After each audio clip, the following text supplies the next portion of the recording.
야금야금 하면서 삼성바이오로직스 외 다른 바이오 종목들이 계속 올라와주고 있습니다. 연간 수주 3조 원 돌파한 삼성바이오로직스 역대 최고입니다. 요거 한번 보여주실까요? 삼성바이오로직스 연도별 수주 현황입니다. 요게 삼바가 연간 누적 수주 금액이 창사 이래 처음으로 이번에 3조 원을 돌파를 했다고 해요. 지난해가 1조 7천억, 그 전에 뭐 1조 원 규모, 그 전에는 훨씬 더 적었고요. 지난해와랑 비교를 해도 수주액이 2배가량 증가를 했다. 그래서 높은 성장세를 이어가고 있고 이에 힘입어서 부진했던 제약바이오주가 좀 힘을 받으면서 꿈틀거리고 있다. 투심을 짓눌러왔던 고금리가 내년부터 둔화될 것이다 라는 얘기. 그러면 이 제약바이오도 가지 않겠느냐 이런 이야기입니다. 지난주죠. 민재기 팀장님과 한번 다뤘었는데 셀트리온 잘 올라오고 있다 이렇게 말씀을 하시니까 아직은 확인된 것보다는 사실 공매도 금지 이슈가 조금 더 재료가 있는 것 같다. 그래서 좀 더 지켜보고 싶다라고 말씀을 하셨고 오늘은 그래서 제가 삼바를 이렇게 들고 왔는데 오늘의 답변은 좀 달라지셨는지 한번 보겠습니다. 삼성바이오로직스만 놓고 봤을 때 지금 투자 긍정적이다 O, 아니다 X. 하나, 둘, 셋 들어주시죠. 오, OX. 민재기 팀장님은 셀트리온도 지난주 X, 삼바도 X. 이 정도면 감정이 좀 섞여 있는 거 아닌가 이런 생각도 들기는 전혀 하는데. 삼성그룹과 뭐 그런 부분 알겠습니다. 없습니다. 저는 팀장님이 어떤 말씀하실지 뭔가 좀 알 것 같기도 하고. 그래요? 알겠습니다. 일단은 긍정적인 얘기부터. 우리 이상엽 이사님은 삼성바이오로직스 O. 네네. 뭐 좋은 얘기는 쭉 해주실 것 같아서 요 얘기도 같이 엮어서 해주세요. 너무 비싸요. 영업이익이 1년에 그냥 스테디하게 한 1조 원 버는데 네네. 지금 시총이 50조를 넘어갑니다. 네. 그럼 그냥 PER로만 따져도 와 이게 50배인데 네네. 과연 여기서 사서 얼마나 더 먹을까? 이런 생각을 하거든요. 네, 그거를 아마 팀장님께서 말씀하실 것 같고. 그 얘기입니까? 일단은 이상엽 이사님이 방어 논리부터. 네, 말씀하신 대로 시가총액이 50조가 넘어요. 그래서 이제 최근에 시장 보면은 고객 예탁금도 50조 원을 돌파를 못하고 그러다 보니까 섹터 로테이션도 굉장히 순환매가 굉장히 빠르고 선택과 집중이 되는 상황이다 보니까 시가총액이 정말 큰 진짜 뭐 50조 원이 넘고 삼바가 좀 못 가고 있는데 좋은 얘기는 정말 많습니다. 뭐 4공장도 그렇고요. 5공장도 빨리 완공시키려고 하고 있고요. 근데 회사도 이런 걸 좀 알고 있는 것 같아요. 그래서 지금 이제 매출이 이제 올해 내년부터 해서 이제 뭐 매출이 3조 원대 이제 안착하고 더 커나갈 것으로 전망이 되는데 회사도 뭐를 아냐면 이제 매출 3조 원대가 아니고 여기서 이제 10배, 그러니까 매출 한 30조 원대로 크기 위해서는 이제 지금 하고 있는 뭐 바이오 시밀러나 뭐 위탁 생산 그런 것뿐만이 아니고 이제 신약 개발도 해야 된다. 그거를 알고 있기 때문에 국내외 M&A를 검토하고 있다라는 이제 얘기도 나오고 있는 거죠. 그리고 최근에 이제 셀트리온 그룹주들도 뭐 합병 이슈도 있었겠지만 이제 신약 개발에 좀 포커싱을 맞추려고 하잖아요. 그래서 그 부분이 굉장히 중요한 것 같아요. 그래서 지금 삼성바이오로직스가 좀 M&A 좀 뭐 검토 중에 있는데 좋은 거는 뭐 시장에서 다 알고 있다 보니 뭔가 좀 새로운 이슈 뭐 플러스 알파 모멘텀이 좀 필요하다. 그래서 근데 여기서 뭐 지지부진한 거는 맞지만 여기서 뭐 팔자리는 아니고 그래도 나는 좀 안정적인 종목에 바이오 쪽에 좀 접근을 하고자 한다면은 여기 뭐 한 73만 원 이하에서는 계속해서 관심은 필요하다고 생각을 합니다. 실적은 좋아질 수밖에 없기 때문에요. 요거는 삼성전자보다는 삼성바이오로직스가 나아요? 내년 이맘때까지 봤을 때? 내년 이맘때요? 1년? 네. 둘 다 괜찮을 것 같은데. 네. 오케이, 알겠습니다. 자, 민재기 팀장님은 X 어떤 점이 마음에 안 드십니까? 상당히 부담스럽네요. 네. 마음에 안 드는 건 아니고요. 아니고? 네, 우리가 항상 이 시간을 1시간 동안 열심히 이렇게 떠드는 이유가 그래도 지금 투자해서 좀 괜찮은 수익을 낼 만한 걸 찾기 위해서 지금 그쵸. 하는 거지. 좋은 기업을 뭐 이렇게 소개해드리려고 하는 것보다는 좋은 주식 수익을 낼 수 있는 기업을 이제 소개하는 게 저는 더 맞지 않나라는 생각에서 셀트리온도 이제 최근에 이제 올라갈 수 있는 이벤트는 공매도 관련해서 이제 이슈가 있기 때문에 그 쇼커버와 함께 주가가 좀 올라갈 수 있는 모멘텀이 있다라는 말씀드렸고 삼성바이오로직스는 지금 차트에서 보시는 것처럼 오늘은 제가 뭐 차트 이야기를 좀 해드리도록 하면요. 삼성 바이오로직스가 지금 방금 이제 뭐 앵커님도 설명해 주셨고 우리 이사님께서도 설명해 주신 것처럼 수주도 엄청 많고 그죠? 뭐 괜찮은 분위기입니다. 네. 그러면 이제 주가가 좀 뭔가 에너지를 받아서 좀 올라와 줘야 되는데 지금 전체 에너지를 한번 느껴보시면 아주 장기 박스권에서 지금 갇혀 있는 그런 모습을 보여주고 있습니다. 최근에도 10월 달 이후에 약 2달 동안 거의 지금 재미가 없는 그런 그림이거든요. 굳이 여기에 들어가서 보초를 서야 되나? 저는 이런 생각을 가지고 있고 이 삼성 바이오로직스가 그러면 추세적으로 상승을 좀 하려면 노란색 선으로 제가 하나 위에 그어놓은 게 있는데요. 그게 80만 원 정도가 되는 것 같습니다. 2023년 1월 달부터 80만 원은 넘어서지 못하는 지금 철옹성처럼 이렇게 상방이 캡으로 막혀져 있는 부분이 있는데 한 80만 원을 뚫어주는 그러한 부분들과 함께 그 80만 원을 뚫어줄 때 기관이나 외국인들의 강력한 좀 수급들이 유입이 된다라면 그때는 이제 추세적인 상승을 한번 기대하면서 편승을 해서 트레이딩을 좀 해볼 만하지만 지금은 뭔가 박스권에 갇혀 있는 그런 모습이 좀 있고요. 또 하나 이제 그림을 한번 보여드리면 3분기 실적으로 누적으로 한번 데이터를 한번 그려보면 네. 과거에 이렇게 그래프가 성장해서 올라오는 것보다 최근에 이 매출액의 양봉의 크기가 조금 작아지고 있는 그런 느낌이 좀 드네요. 매출액이 그죠? 그리고 매출액이 이렇게 조금씩 작아지는 그런 그림과 함께 영업이익을 보시면 영업이익은 별로 올라가지 않고 이번 분기까지 같이 그려서 해보니까 점으로 이렇게 나타나고 있는 부분들이 있습니다. 그래서 아직까지 수준은 많은데 실적으로 막상 이어지진 않다 보니까 주가의 움직임은 좀 덜하지 않나라는 생각입니다. 근데 애널리스트 분들은 평가가 다른 것 같아요. 지금으로부터 1년 뒤에 실적은 조금 전에 말씀해 주신 것처럼 아주 좋아질 거야라는 방향으로 노란색 선이 저렇게 올라가고 있습니다. 그래서 괴리가 지금 실적에 대한 기대치와 주가와의 괴리가 지금 많이 벌어져 있는 것을 볼 수 있는데 이렇게 되면 아까 이사님 말씀하신 것처럼 굳이 지금 밑에서 굳이 팔 필요는 없는 그런 흐름이고 조금 답답하지만 가지고 계신 분들은 어쩔 수 없이 좀 기다려야 되는 그런 부분들이 되지 않을까 싶고 그다음 최근에 주가가 박스권으로 갇히고 있는 이유는 노란색의 그림을 보시면 조만간에 이제 우리 4분기 실적 나오잖아요.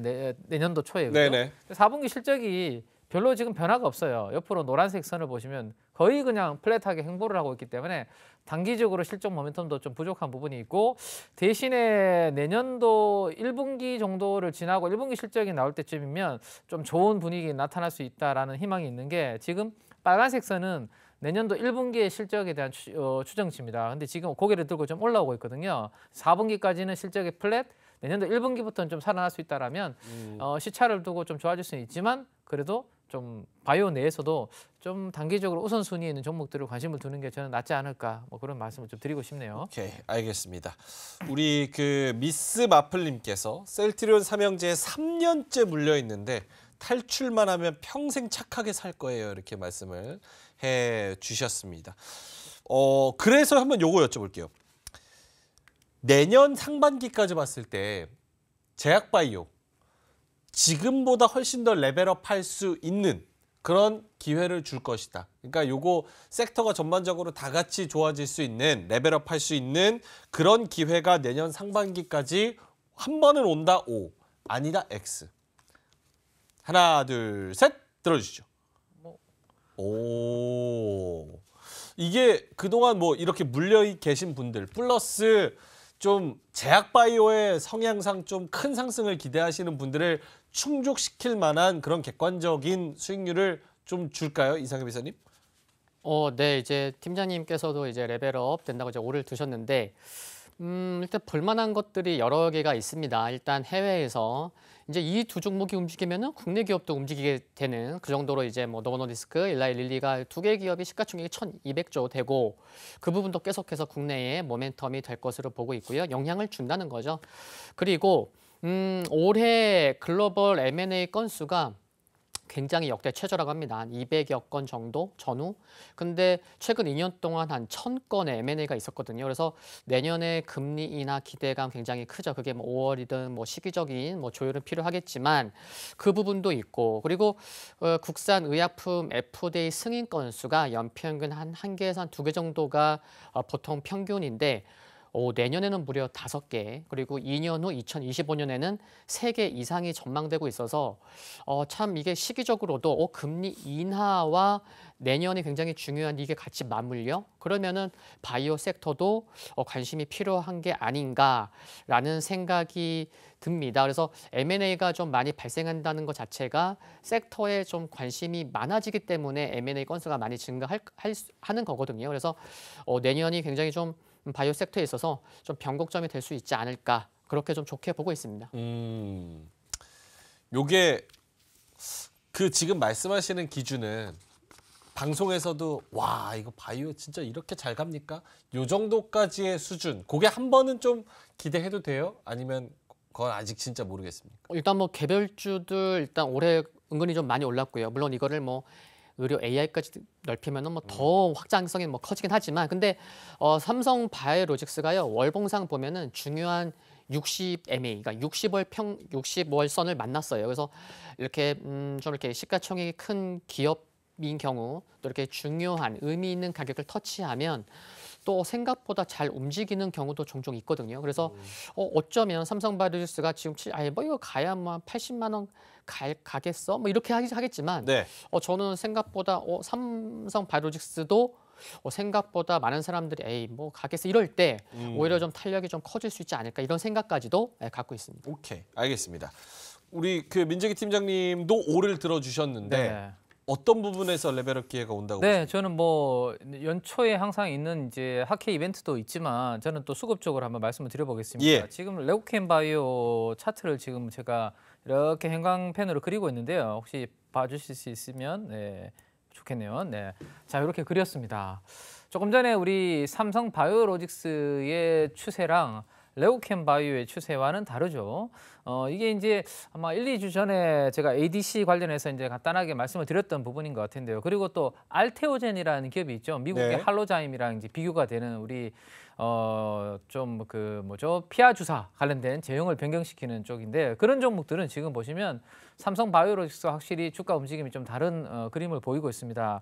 일단 레고캠 바이오 중심으로 오늘 설명을 좀 드려보도록 할 텐데 셀트리온에서도 설명을 드렸던 것처럼 저는 이제 공매도와 관련된 부분들이 계속해서 지금 우리가 11월 6일부터 작동을 하고 있거든요. 예. 거기에서 바이오 관련된 종목들은 많이 좀 영향을 주지 않을까 싶은데 삼바는 삼성 바이오로직스를 이야기하는 예. 겁니다. 네, 삼성 바이오로직스가 지금 보시는 것처럼 공매도 잔고 수량이 그렇게 많이 드라마틱하게 안 줄어들고 있습니다. 물론 11월 6일부터 조금씩 감소는 하고 있지만 아직까지 드라마틱한 감소는 좀 없는 모습이고요.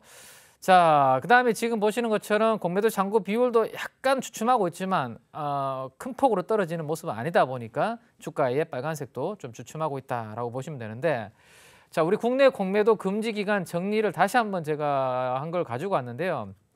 가장 최근에는 2020년 3월부터 2021년 5월 달까지 전체 종목 공매도 금지 기간이 있었다라는 것을 기억을 좀 해두시고 그다음 이번 11월 6일부터 내년도 6월까지 일단은 예정이 되어 있다. 전체 공매도 금지.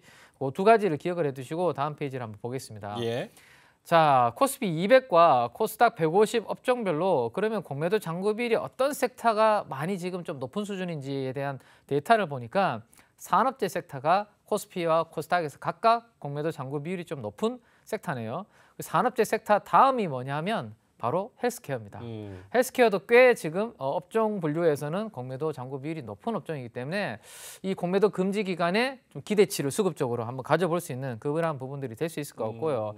제가 2020년 3월 때를 기억을 한번 해두시라고 말씀드렸는데 예. 그때에 그러면 공매도 잔고 비율이 어떻게 됐는지 그다음에 지수는 어떻게 됐는지를 한번 오른쪽 위에 그래프만 그냥 한번 보시면 될 것 같은데요. 우측 위쪽. 네, 오른쪽 위쪽에 보시면 차익 공매도 잔고 비율 빨간색인데요. 그 공매도 금지 기간이 이렇게 줄어들면서 헬스케어 지수가 검은색입니다. 올라가는 것을 음영으로 표시가 되어 있습니다. 그죠? 그래서 코스피도 그랬고요. 밑에 보시면 바로 밑에 보시면 코스닥 150의 헬스케어도 그렇게 움직였습니다. 그러면 11월 6일부터 내년도에 공매도 금지 기간 안에 이러한 플레이가 나올 수 있다라는 부분들을 우리가 생각을 해볼 수 있을 것 같고요. 코스피 200 내에서 헬스케어 지수 종목 중에서 공매도 잔고 비율이 높은 종목은 셀트리온이었습니다. 그래서 제가 이제 셀트리온 헬스케어가 여기에 영향을 받을 수 있다라는 말씀을 좀 드린 거고 코스닥 150에서는 최근에 레고캠바이오가 강한 이유 중에 하나가 물론 ADC 관련된 플랫폼 기술도 있지만 지금 보시는 것처럼 공매도 잔고 비율이 5%나 넘게 있다 보니까 이거에 대한 수급적인 기대감도 수혜주로 부각이 되었기 때문에 영향을 받고 있다라고 보시면 될 것 같아요. 그래서 제 생각에는 셀트리온 케이스처럼 이런 바이오주의 종목들은 수급적으로 계속 영향을 미칠 수 있기 때문에 뭐 내년도 아까 초라고 말씀하셨나요? 뭐 상반기까지는 이러한 수급적인 모멘텀은 충분히 있을 수 있다. 이렇게 말씀을 드릴 수 있을 것 같네요. 알겠습니다. 공매도 금지 그리고 금리 인하에 대한 기대감 뭐 여러 가지 이야기들이 나오면서 내년도 상반기까지는 좀 기대를 해볼 수 있지 않을까 이렇게 말씀을 해주셨고 두 분 다 긍정적으로 보시는 부분이 있기 때문에 제약바이오 중에서 1월 초중순까지 봤을 때 이 종목은 진짜 지금 흐름이 괜찮은 것 같다. 앞으로도 좀 업사이드가 있을 것 같다라는 종목 하나씩만 가격 전략까지 이상엽 이사님부터. 네, SK 바이오팜을 말씀드리려고 하는데 오늘도 뭐 장중 공급 계약이 좀 소식이 좀 있었었는데 이게 이제 자체 개발한 그 뇌전증 신약 엑스코프리를 미국에 이제 출시한 게 2020년 5월이에요. 근데 그때 이후에 매분기 성장하고 있는 거 굉장히 중요하고 그래서 딱 지난 3분기 보니까 전년 동기 대비해서 무려 54%나 증가해서 꾸준히 증가하는 게 굉장히 중요한 것 같아요. 그래서 이러면 또 이제 4분기에 흑자 전환 기대감도 있는 상황이고요.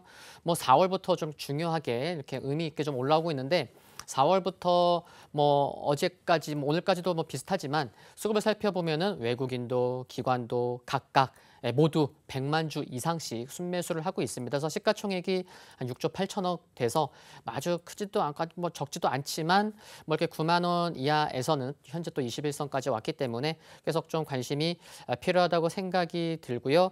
그리고 뭐 이번 주에 또 이제 뭐 먹는 거 말고 주사로도 이제 이렇게 접종 가능한 그런 이제 뭐 특허도 뭐 3년 만에 통과된 것도 긍정적이고 그래서 가격 전략까지 말씀드리면은 뭐 현주가 아래에서 분할 매수 괜찮을 것 같고요. 목표가는 한 12만 원까지도 저는 중장기적으로 좀 좋게 보고 있고 손절가는 7만 2천 원 보고 있습니다. 목표가 11만 원, 12만 원? 네, 12만 원. 12만 원. 네. 오케이, 알겠습니다.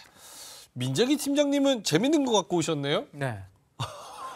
그냥 전통 바이오는 뭐 보다는 그래도 AI 쪽으로 엮여 있는 게 낫지 않겠습니까? 아 근데 코드가 네. 잘 맞는 게 네. 제가 이거 질문으로 여쭤보려고 그랬거든요. 자 일단 종목부터. 네. 제약바이오 중에서 어떤 종목 매력적입니까? 네, 의료 AI 쪽에 의료 AI. 네, 최근에 그래도 의료 AI 관련주 중에서도 수급이라든지 모멘텀이 좀 괜찮은 뷰노가 내년도 초에 그래도 중소형주 장세가 좀 이어진다라면 한번 관심을 좀 가져보셔도 되지 않을까 싶은데 일단은 이제 의료 AI 관련주들 전체적으로 이제 연중 최고가 대비해서 하락률을 이렇게 계산을 해놓은 거 있는데요. 이거 한번 참고를 해보시면 좋을 것 같고.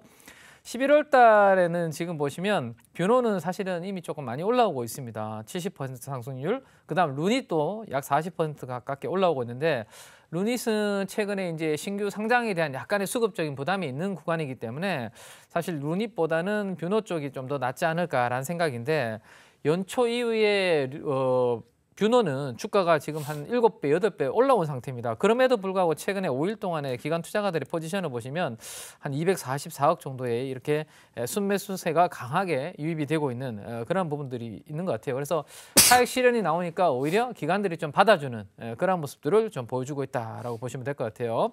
국내 대형 병원 위주로 여전히 뭐 시장 점유율이 확대가 되고 있고 내년 상반기에는 일본 프로모션과 관련된 부분들이 좀 부각이 될 수 있고 하반기에는 미국 진출 관련된 부분이 또 모멘텀으로 작용할 수 있을 것 같아요. 그래서 일본, 미국이 국내 의료 시장보다 훨씬 더 큰 쪽이기 때문에 이쪽으로는 모멘텀 플레이가 한번 필요할 것 같고요. 지금 보시는 것처럼 연기금 그리고 투신, 기관 투자가들 중심으로 수급이 강하게 유입이 되고 있기 때문에 뷰노는 한번 눌림목에서 관심을 좀 가져보자라는 컨셉이고 매수 가격은 43,900원 정도 매수 그리고 목표가는 54,400원 그리고 손절은 48,000원 이렇게 제시를 좀 해드리도록 하겠습니다. 알겠습니다. 오늘 종가가 46,000원, 목표가가 54,400원. 그러니까 이거를 좀 여쭤보려고 그랬는데 제약바이오가 잘 가면 얘네들도 어차피 좀 뭐 다른 듯 비슷한 듯 공통분모가 있는 섹터고 또 금리 인하에 대한 수혜도 같이 받을 거고 미래의 성장성이 요즘 핫하니까 그런 걸로 치면은 더 모멘텀이 있는 것 같고 그래서 제약바이오보다는 얘네가 좀 더 나은가 이런 생각을 좀 했거든요. 근데 네. 뷰노 가져오셨고 이상엽 이사님은 어떠세요? 바이오보다는 루닛, 뷰노, JLK 이런 거가 더 확률이 높을까요?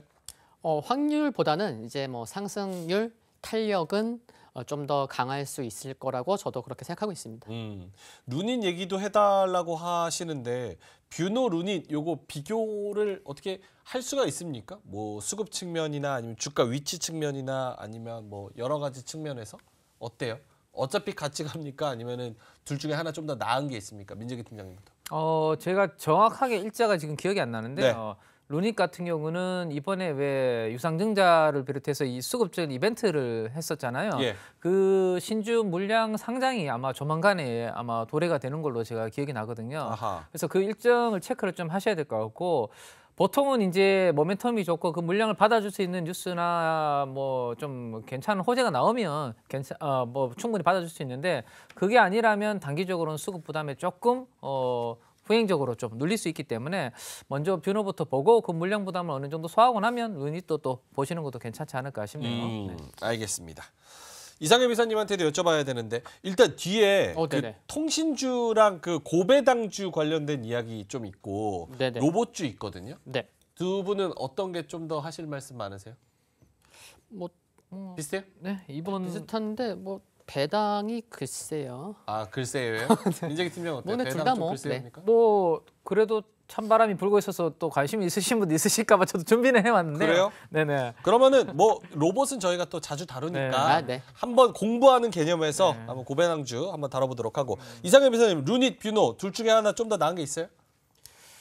이게 그 매출 비중이요 확연히 달라요. 루닛은 해외 매출 비중이 86.5, 뷰노가 국내 매출 비중이 90%가 넘어요. 그래서 오. 굉장히 다르죠. 그래서 이제 내년에가 좀 더 그러니까 해외 매출 비중이 좀 더 커질 수 있는 그런 기대감이 뷰노가 좀 있는 거죠. 그래서 조금 다른 부분이 있는데 그게 정말 다른 부분이고 근데 두 개 정말 같이 보셔야 됩니다. 같이? 예. 뭐 그리고 하나가 그건 말고도 몇 개 더 있는데 같이 보셔야죠. 여러 개 함께. 뭐 하나가 더 낫다 이렇게 얘기하기는 지금은 딱 잘라서 얘기하기는 어려운 상황이고. 알겠습니다. 자, 그러면 제약바이오 뭐 1월까지 그리고 더 넘어서 상반기까지 좀 큰 상승을 줄 수 있을지는 지켜봐야겠습니다. 이로운 경제 채널 EBC